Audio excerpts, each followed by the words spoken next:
ಚನ್ನಪಟ್ಟಣದಲ್ಲಿ ಮತದಾರರೇ ಬೊಂಬೆಗಳಾಗಿದ್ದಾರೆ. 2008ರ ಚುನಾವಣೆಯ ನಂತರ ಅಲ್ಲಿ 2 ಉಪಚುನಾವಣೆಗಳು ನಡೆದಿವೆ. ಈ ಬಾರಿ ಕೂಡ ಅಲ್ಲಿ ಯೋಗೇಶ್ವರ್ ಮತ್ತು ಅನಿತಾ ಕುಮಾರಸ್ವಾಮಿ ನಡುವೆ ನೇರ ಹಣಾಹಣಿ ಏರ್ಪಟ್ಟಿದೆ. ಹಾಗಿದ್ರೆ ಕ್ಷೇತ್ರದ ಮತದಾರರ ಲೆಕ್ಕಾಚಾರವೇನು, ಬೊಂಬೆಗಳ ನಗರಿಯ ಚಿತ್ರಣ ಹೇಗಿದೆ ಅನ್ನೋದನ್ನ ಬನ್ನಿ ನೋಡೋಣ.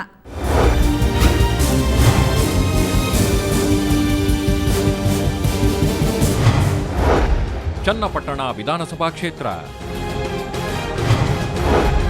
ಆಟದ ಬೊಂಬೆಗಳಾದ ಮತದಾರರು.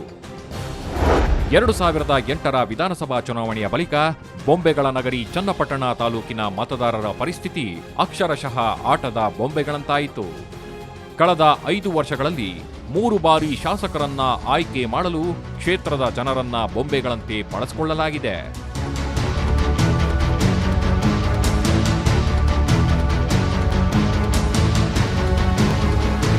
ಹೌದು, ದಕ್ಷಿಣ ಭಾರತದಲ್ಲಿ ಬಿಜೆಪಿ ಸರ್ಕಾರ ಅಸ್ತಿತ್ವಕ್ಕೆ ಬಂದ ನಂತರ ಆಪರೇಷನ್ ಕಮಲದಿಂದಾಗಿ ಉಪಚುನಾವಣೆಗಳು ಹೆಚ್ಚಾಗಿ ನಡೆದವು.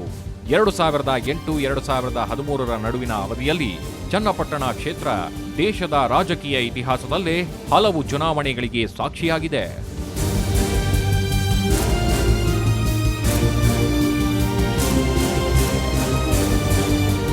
ಸದ್ಯ ಚನ್ನಪಟ್ಟಣದಲ್ಲಿ ರಾಜಕೀಯ ಭಲೆ ಜೋರಾಗಿದೆ. ಇಲ್ಲಿನ ಮತದಾರರು ಮತ ಹಾಕಿಯೇ ಬೇಸತ್ತು ಹೋಗಿರಬಹುದು. ಹಾಗಿದ್ರೂ ಇದೀಗ ಮತ್ತೆ ಚುನಾವಣೆ ಬಂದಿದೆ.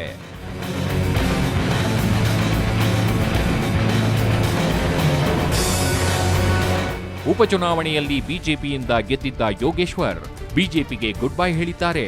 ಕಾಂಗ್ರೆಸ್ನ ಕದ ತಟ್ಟಿ ಸೇರ್ಪಡೆಯಾದರೂ ಟಿಕೆಟ್ ಸಿಗದಿದ್ರಿಂದ ಅಲ್ಲಿಯೂ ಕೈಗೆ ಕೈಕೊಟ್ಟು ಸೈಕಲ್ ಹತ್ತಿ ಚುನಾವಣೆಗೆ ಸ್ಪರ್ಧಿಸಿದ್ದಾರೆ.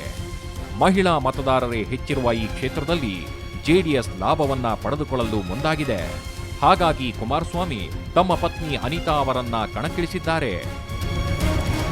ಪಕ್ಷದ ಕಡೆಯಿಂದ ನಮ್ಮ ರಾಷ್ಟ್ರಾಧ್ಯಕ್ಷರು, ರಾಜ್ಯಾಧ್ಯಕ್ಷರು ಈ ಬಾರಿ ನೀನು ಅವ್ರಿಗೆ ಅಲ್ಲಿ ಬಿಟ್ಕೊಡ್ಬೇಕು, ನೀನು ಈ ಚನ್ನಪಟ್ಟಣದಲ್ಲಿ ಕಂಟೆಸ್ಟ್ ಮಾಡಬೇಕು ಅಂತೇಳಿ ಪಕ್ಷದ ಕಡೆಯಿಂದ ಆದೇಶ ಬಂದಿದೆ.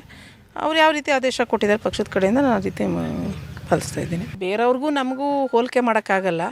ನಮ್ಮ ಫ್ಯಾಮಿಲಿಯಲ್ಲಿ ನಾವು ಏನು ಹೇಳಿದ್ದೀವೋ ಅದಕ್ಕೆ ಒಂದು ಬದ್ಧತೆ ಇದೆ, ನಮಗೆ ಕಮಿಟ್ಮೆಂಟ್ ಇದೆ. ನಾವು ಏನು ಹೇಳಿದ್ವಿ ಅದನ್ನು ಖಂಡಿತವಾಗ್ಲೂ ಮಾಡಿದ್ದೀವಿ, ಮಾಡಿ ತೋರಿಸ್ತೀವಿ.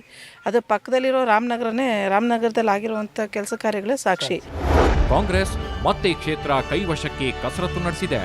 ಹೀಗಾಗಿ ಜೆಡಿಎಸ್ ಹಾಗೂ ಕಾಂಗ್ರೆಸ್ ಮಧ್ಯೆ ಜಿದ್ದಿನ ಹೋರಾಟದ ಜೊತೆಗೆ ಯೋಗೀಶ್ವರ್ ಜೊತೆ ಗುದ್ದಾಟ ನಡೆಯಲಿದೆ. ಬಿಜೆಪಿಯಿಂದ ರವಿಕುಮಾರ್ ಗೌಡ ಅಖಾಡಕ್ಕೆ ನುಗ್ಗಿದ್ದಾರೆ. ಬಿಜೆಪಿ ಸರ್ಕಾರ ಮಾಡಿರೋ ಅಭಿವೃದ್ಧಿ ಕೆಲಸಗಳೇ ಗೆಲುವಿಗೆ ಶ್ರೀರಕ್ಷೆಯಾಗಲಿವೆ ಅನ್ನೋ ವಿಶ್ವಾಸ ಕಾರ್ಯಕರ್ತರಲ್ಲಿದೆ. ಸಾಕಷ್ಟು ಸವಲತ್ತು ಎಲ್ಲ ನಮ್ಮ ಸರ್ಕಾರ ಕೊಟ್ಟರು ಅವರು ಯಾವುದಕ್ಕೋಸ್ಕರ ಪಾರ್ಟಿ ಚೇಂಜ್ ಮಾಡೋರೋ ಗೊತ್ತಾಗಲಿಲ್ಲ. ಈಗ ಮುಂದೆ ನಮ್ಮ ಸರ್ಕಾರ ಮುಂದೆನೂ ಸುದ ನಾವೇ ಅಧಿಕಾರಕ್ಕೆ ಬರ್ತೀವಿ. ಹಳ್ಳಿಗಳಲ್ಲಿ ಪ್ರತಿಯೊಂದು ಕೆರೆಗಳಿಗೂ ನೀರಾವರಿ ಸೌಲಭ್ಯವನ್ನು ಮುಂದುವರಿಸ್ತೀವಿ. ಆ ನಿಟ್ಟಿನಲ್ಲಿ ನಾವು ಕೆಲಸ ಮಾಡ್ಕೊಳ್ತಾ ಇದ್ದೀವಿ. ಚನ್ನಪಟ್ಟಣ ಜಾತಿ ಲೆಕ್ಕಾಚಾರ. ಚನ್ನಪಟ್ಟಣದಲ್ಲಿ 79,000 ಒಕ್ಕಲಿಗ ಮತದಾರರಿದ್ದು ಅವರೇ ಡಾಮಿನೆಂಟ್. ಉಳಿದಂತೆ 36,000 SC ST, 18,000 ಮುಸ್ಲಿಮರು, 7,000ಕ್ಕೂ ಅಧಿಕ ಲಿಂಗಾಯತರು, 9,000 ಬೆಸ್ತರು ಸೇರಿದಂತೆ ಒಟ್ಟು 1,88,000 ಮತದಾರರಿದ್ದಾರೆ. ಈ ಪೈಕಿ 92,000 ಪುರುಷ ಮತದಾರರಿದ್ದರೆ 95,000 ಮಹಿಳಾ ಮತದಾರರಿದ್ದಾರೆ. ಈ ತಾಲೂಕಿನಲ್ಲಿ ಕೈಗೊಂಡಂಥ ನೀರಾವರಿ ಯೋಜನೆಗಳು ಜೊತೆಗೆ ಈ ತಾಲೂಕಿನಲ್ಲಿ ಜಲಸಂವರ್ಧನೆ ಮಾಡಬೇಕು ಅಂತೇಳಿ ನಾನು ಮಾಡಿದಂಥ ಹಲವಾರು ಕಾರ್ಯಕ್ರಮಗಳು ಇವತ್ತು ಜನಮೆಚ್ಚುಗೆಯನ್ನು ಪಡೆದಿದ್ದೇವೆ. ಹಾಗಾಗಿ ನನಗೆ ಯಾವುದೇ ರೀತಿಯ ಅಳುಕಿಲ್ಲ. ಈ ಚುನಾವಣೆಯಲ್ಲಿ ಅತಿ ಹೆಚ್ಚು ಮತಗಳಿಂದ ನಾನು ಗೆಲ್ತೀನಿ. 2008ರ ಚುನಾವಣೆಯಲ್ಲಿ ಸಿಪಿ ಯೋಗೇಶ್ವರ್ 69,356 ಮತಗಳನ್ನು ಪಡೆಯುವ ಮೂಲಕ ಗೆಲುವಿನ ನಗೆಯನ್ನ ಬೀರಿದ್ರು. ಪ್ರತಿಸ್ಪರ್ಧಿ MC ಅಶ್ವಥ್ 64,426 ಮತಗಳನ್ನು ಪಡೆದರು. ಗೆಲುವಿನ ಅಂತರ ಬರೋಬ್ಬರಿ 4,930 ಮತಗಳು. 2008ರ ನಂತರ ನಡೆದ ಉಪಚುನಾವಣೆಗಳಲ್ಲಿ ಯೋಗೇಶ್ವರ್ 1 ಬಾರಿ ಗೆದ್ದು 1 ಬಾರಿ ಸೋಲುಂಡಿದ್ದಾರೆ. ಮಹಿಳಾ ಮತದಾರರೇ ಹೆಚ್ಚಾಗಿರುವ ಚನ್ನಪಟ್ಟಣದಲ್ಲಿ ಜೆಡಿಎಸ್ ತನ್ನ ಭದ್ರಕೋಟೆಗಾಗಿ ಹೋರಾಟ ನಡೆಸುತ್ತಿದ್ರೆ, ಇತ್ತ ಸೈನಿಕ ಯೋಗೇಶ್ವರ್ ತನ್ನ ಅಸ್ತಿತ್ವಕ್ಕಾಗಿ ಹೋರಾಟ ನಡೆಸುತ್ತಿದ್ದಾರೆ.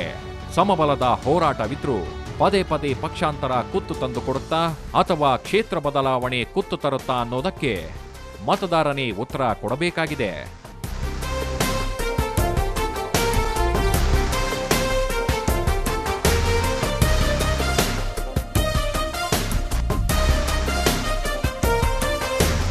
ಪದೇ ಪದೇ ಪಕ್ಷ ಬದಲಿಸೋ ಯೋಗೇಶ್ವರ್ ಕ್ಷೇತ್ರದಲ್ಲಿ ಅಭಿವೃದ್ಧಿ ಕೆಲಸಗಳನ್ನ ಮಾಡಿದ್ದಾರಾ? ಕ್ಷೇತ್ರದ ಮತದಾರರು ಏನ್ ಹೇಳ್ತಾರೆ ಅನ್ನೋದನ್ನ ಅವರ ಮಾತಲ್ಲೇ ಕೇಳೋಣ ಒಂದು ಬ್ರೇಕ್ನ ನಂತರ.